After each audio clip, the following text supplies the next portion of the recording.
כשמדברים איתנו על צמיחה במשק הישראלי, שווה להציץ בעניין הבא. יותר ויותר ישראלים, כך מסתבר, נמנעים מקבלת טיפול רפואי, רק כי הם חוששים מהעלות הכספית. בואו נראה תחילה מקצת מהתלונות שהגיעו אלינו. קופת חולים פינו אותי מבית חולים. אחרי 6 שנים שלחו לי עוד פעם מד"א בכתב, צריך לשלם. באמבולנס חדרה שלח לנו חשבון של 1,000 שקלים על הפינוי הזה, ושאנחנו חייבים לשלם את זה, אחרת הם יפנו לעורך דין.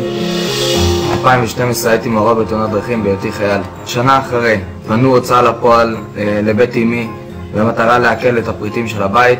יש לך חוב, את חייבת לשלם אותו עכשיו ולא נתבע אותך. אחיה בחור בחור צעיר נפטר מהמחלה הקשה לאחר ייסורים קשים ונוראים. בשבועיים שקדמו לפטירתו, הרופא הזמין מקופת חולים כללית אמבולנס. קיבלנו דרישה לתשלום האמבולנס. לצערי, רואים רק כסף לנגד עיניהם. גם אנחנו צריכים לשלם שאחי שילם חודש בחודשו את כל מיסי קופת חולים וגם אנחנו. דוקטור דנה צפת, שלום. שלום סיוון. לצערנו אנחנו נתקלים במצב בו אנשים נמצאים במצבים בריאותיים קשים, זקוקים לטיפול רפואי דחוף, אבל הם לא יזמינו אמבולנס או ילכו למיון בגלל העלויות והתעריפים, פשוט לא יכולים להרשות לעצמם את בדיוק. אנחנו שמענו את זה הרבה מהשטח. אנחנו במרכז לבריאות לב האישה עובדים כדי להוריד את הפערים. אנחנו עובדים מפני שאנחנו יודעים שלמשל נשים פונים למיון באיחור בהשוואה לגברים כשהם חווים התקף לב. אז התחלנו לעבוד כדי להבין מה הם המחסומים.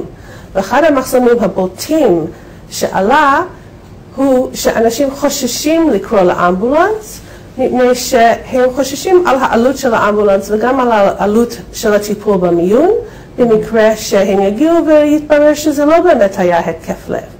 אבל שמענו את זה הרבה, אז רצינו באמת להבין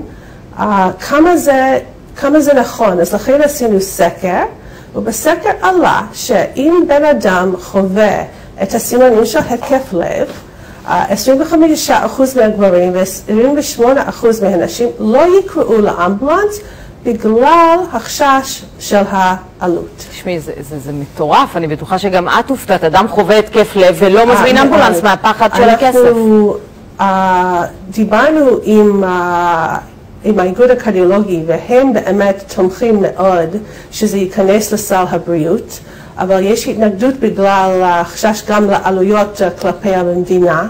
אבל אני רוצה להגיד שבסוף כשאנשים יגיעו בזמן לטיפול במיון ויקבלו את הטיפול הנכון כשיש להם או התקף לב או שבץ מוחי, בסוף זה יחסוך כסף למדינה. וכרגע כל הניסיונות, כל ההסברים נופלים על אוזניים ערלות, לא מוכנים לממן את זה למרות הנתונים שמראים שאנשים פשוט חווים התקפי לב ומפחדים לקבל טיפול. אז אנחנו מאוד רוצים גם התמיכה של הקהל הרחב כדי שזה כן ייכנס או לסל הבריאות או שיקבל מימון אחר מטעם משרד הבריאות, רק שאנשים שחווים התקף לב או שבץ מוחי יקבלו את הטיפול שהם צריכים כדי להציל או את חייהם או את תפקוד. אגב, יש עלייה במקרה התקפי הלב בישראל? מה נכון לעכשיו המצב באופן כללי, אם כבר דיברנו? כן, יש עלייה משמעותית בהתקפי לב בקרב נשים.